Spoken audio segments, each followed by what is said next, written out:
سناؤں گا۔ نبی کریم علیہ السلام صوم وصال رکھتے تھے، صوم وصال جس میں افطاری نہیں ہوتی، تسلسل سے روزہ ہوتا ہے۔ اب صحابہ کرام نے جب حضور کو دیکھا کہ حضور صوم وصال رکھتے ہیں تو صحابہ نے بھی صوم وصال رکھنا شروع کر دیا۔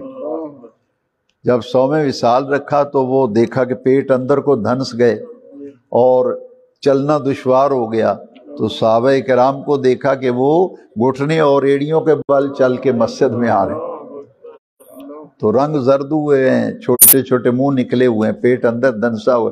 سرکار نے فرمایا میں دیکھ رہا ہوں تمہیں، یہ کیا ہو گیا ہے؟ کیا ہو گیا تم سب کو؟ انہوں نے کہا حضور آپ صوم وصال رکھتے ہیں تو آپ کی طرف دیکھ کر ہم نے بھی صوم وصال رکھنا شروع کر دیا۔ تو حضور نے کیا فرمایا، یہ حدیث غور سے سنیے۔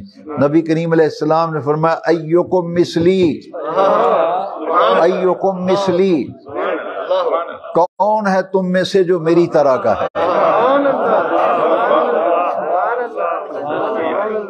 تم میں سے کون ہے جو میری طرح کا ہے؟ فرمایا کہ میرا رب جو ہے ہوا یطعمنی ویسقینی، اللہ تعالیٰ مجھے روزے کی حالت میں کھلاتا اور پلاتا ہے، تو تم میں سے کون ہے جو میری طرح کا ہو؟